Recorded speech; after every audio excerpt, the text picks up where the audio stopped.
What is up, guys? It is basically Vinsky, and it is finally here, Market Monday. I know that I have teased this before, and I'm probably a couple weeks out, but this is a really good week to talk about Market Monday, so let's talk about it.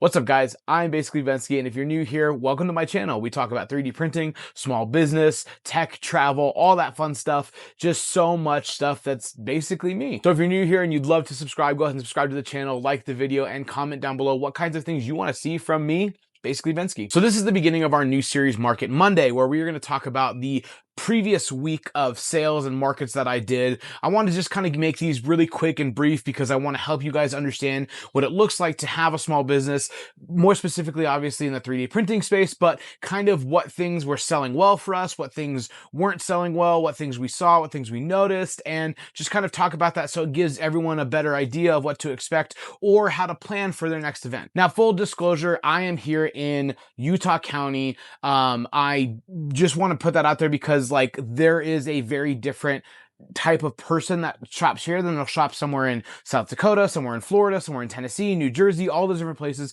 So what I say is just 100% my experience. It's not something that I'm going to say like guarantees, but I think there's also things that are like trends for a reason. And I think those are some of the things we're going to talk about on what I'm noticing so that we can kind of get a better idea of what you should be planning for. So it's hard to tell, 2 or 3 events. And the reason I say it's hard is because the event that we had on Tuesday, Friday, and Saturday were technically part of the same event, which was called Vineyard Days out here in Utah. And then on Tuesday, we had our farmers market, which is the reoccurring farmers market that we have every single week. It's put on by Sunset out in Orem. We had a previous video about that. So if you want to see more about that show in particular, it's also my setup video. Go ahead and check that one out. Now, the Vineyard Days was kind of interesting because on Tuesday, it was explicitly marketed as a vineyard farmers market, and then on Friday, Saturday, it was more marketed as a vineyard boutique. I can honestly tell you, out here in Utah, those aren't different. Those are the same. It's the same thing.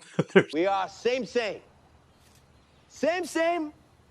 but different. There's not a difference between the farmers markets and the boutiques. I think farmers markets have become a term that we're just using more regularly. I think back in the day, especially when I was out in Jersey and Delaware, like farmers market really meant like farm fresh goods, like an actual farmers market. And there were very few crafts in general, not just like very few 3D printing stuff. So that's just kind of something to be aware of. If you guys hear me use farmers market, that's interchangeably going to be with boutique, because again, like the Sunset Farmers Market, even though that happens like that, and there are a lot of farm fresh goods and other things like that, there is a ton of other people, obviously like myself, like 3D printers. So that's just something to kind of be aware of, especially as you're looking at events in the future. Your location might be very similar, where farmers market is kind of used interchangeably, but just do a little bit of research and make sure you know exactly what you're applying for. Now, let's go over the numbers. So one of the interesting things about the farmers market on Tuesday for Vineyard Days, it was only $100. The reason that was interesting is because the booth fee for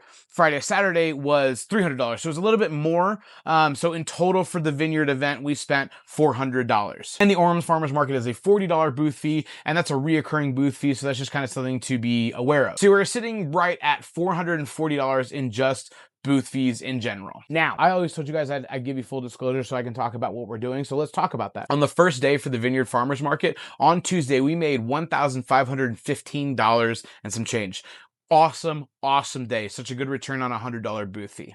On Tuesday for the Vineyard Farmers Market, again, a $40 booth fee, we made $561. Another amazing day. And also to give you a little bit of reference, Vineyard is about 12 miles away from us, and Orem is about 13 miles away from us. So not super far, 26 miles round trip. So you can kind of take gas into consideration there for that if you guys would like. Now for Vineyard Days on Friday, we only made $760. I know I say only, it's just that I thought it was gonna be a little bit higher given what we did on Tuesday. And then on Saturday, we made exactly $800. So that brings our total to $3,636 for this event that cost us $440. And we'll even say it cost us $500. So what that means is we made about an 86.25% profit margin. That's considering the fact that we took out the $500. So it's at $3,136. And there's all that math in there. And then we have a 86.25% profit margin. However, our ROI, which these are two different numbers, your ROI and your profit margins are going to be two different numbers, and they're always going to be different. So our return on that investment of $500, since we made $3,136, is actually 627.2%. Huge big numbers. And I want that to be clear for you guys that some people, when they're talking about how much money they made and what their profit margin is, I think a lot of time people get confused at what ROI is versus profit margin. And those are two different things, because the ROI, you can look at it in one way. For every dollar that I spent on a booth fee, I made $6.27 because of how much money we made. That's what the ROI is. It's the return on the investment that I made. However, the profit margin is, look, I spent $500. I made $336. We have to take out that 500. So I made over that profit margin, that 86.25%. Both phenomenal numbers. Now, one of the hardest parts is that people like to talk about profit margins, which you should and shouldn't be looking for when you're making a small business. The hard part is that's technically true that there's going to be a lot of information, but there's also kind of like a standard. Any small business that operates knows that there's going to be this between their profit margin metrics and their like net profit margin metrics. And your regular profit margin metrics, like to have sustainability, have growth, it should be anywhere between 40 and 60%. 40 is going to be your bare minimum no matter what you're doing. 40 though, like hitting just 40% is going to not be easy to scale pretty much at all. And that is for the gross profit margin. That's that margin, that's that ROI margin that I was talking about. But your net margin, in order to kind of have that like target that you're looking for, that sustainability needs to be between 5 and 10%. But if you really want a healthy margin, you need to have between 10 and 20%. Most small businesses operate in that 10 to 20 like profit margin, and that's the net profit margin. Again, that's after you've paid all of your materials, booth fees, shopping, advertising, equipment, taxes, all of those numbers, all of those crazy numbers. It should be sitting between 10 to 20% for healthy margin. But again, I know there's going to be somebody that's going to be like, no, you should be hitting 50, 60. Listen, you little wiseacre.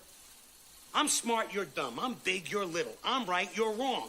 And there's nothing you can do about it. You're probably talking about the gross profit margin, because I promise you, most small businesses are operating, most of them actually operate in that 10% range, but for the most part, after everything, you've included all of your labor, all of your materials, all of your depreciation, all of those things, it should be between 10 to 20% to have like a healthy. Anything above 20 is exceptional. Again, it's really complicated. I don't want to get into that in this video. Let's just talk about what you guys probably want to know: what sold the best for us at these markets. Now, I really hope I'm going to be doing this right. I'm going to be showing you this video as I'm watching it at the same time. Hopefully that works. I don't know. I've never done one of these split screen things before, but you know what? We're gonna try it and hope that it works, and we're just gonna go for it. So this is the booth setup that we had. Now we have our dice towers here, and these always sell pretty okay. We obviously do better at that at FanX, but I will say at the Vineyard Days, we did sell a lot of those at Vineyard Days. And by a lot, I mean, we sold like 5 or 6, which is good. I mean, we usually only sell maybe 1 at like a normal farmer's market. So to have 5 or 6 was great. Next, we have all of our masks and different types of like Oni masks and things like that. The thing about those is I don't ever expect those to sell at markets and shows. They're more of an eye catcher, which is especially why there is like the please don't touch sign and things like that. And that's just kind of the deal. But I did sell two at the Vineyard Day Farmers Market. I didn't sell any at the Orem Festival, but that's okay. Again, I kind of expect that to be the case. Now, what's about to show next is kind of crazy, and this is the thing that made us the most money at all of our shows, bar none. And this is a clicker bar that we can have you make your custom clickers. We call them Bensky's Bites.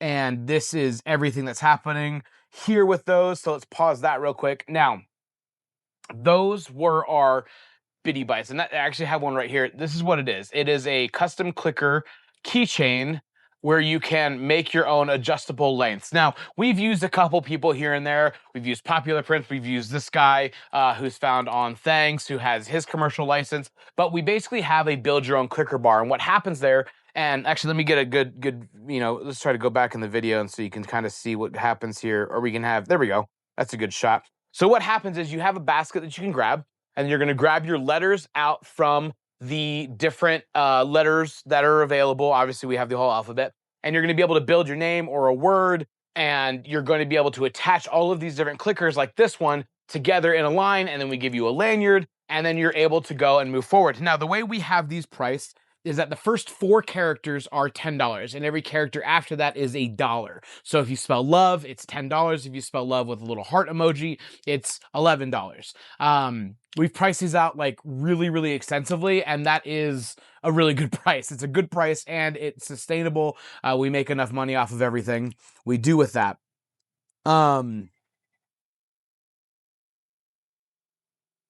We do offer both clicky and silent clickers, and it's really amazing, and I'm really glad that we do that.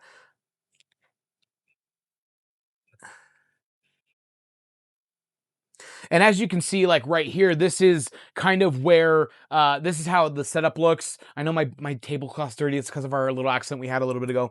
But these sold exceptionally well. We were selling these like crazy, absolutely crazy. They did really, really well. But let's go on and we'll talk about more about what we did and didn't sell. Well, so we get in here. This is just, after these, this is just like our little fidget stash right here. The Zorbles. Oh, hold on. Let's go back to this real quick.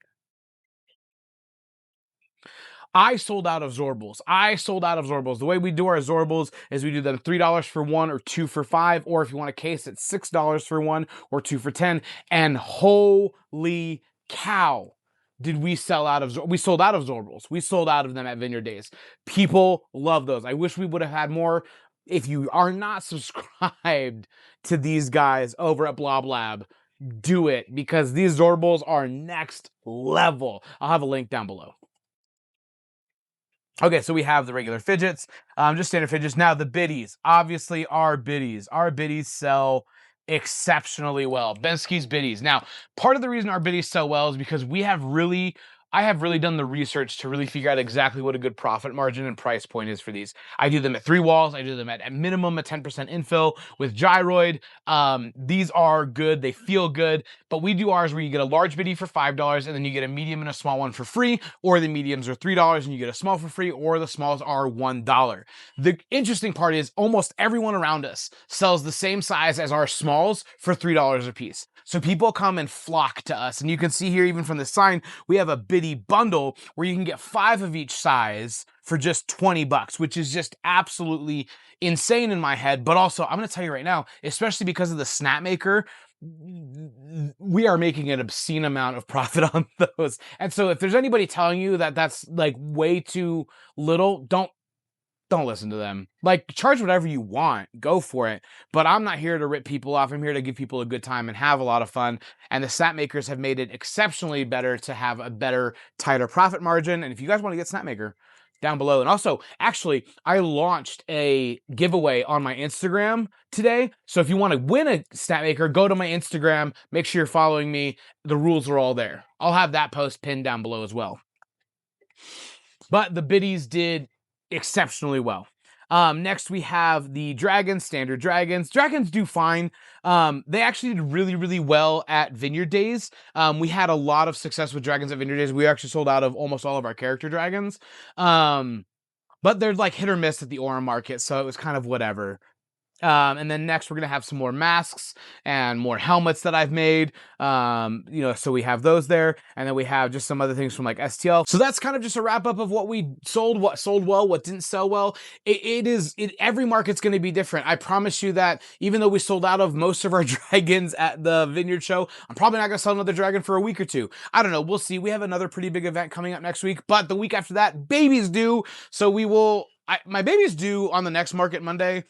And my wife would kill me if I did a Market Monday video. Might still do one, just so you guys know. Don't tell her, please. Please don't tell her. But anyways, we'll see. There probably won't be a Market Monday.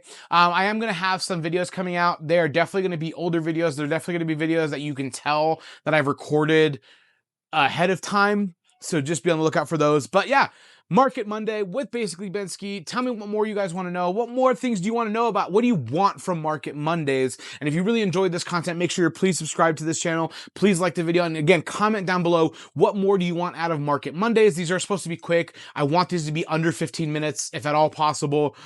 So yeah, let me know what you guys want. I'm here for it. I'm Basically Bensky. Mistakes make magic, baby.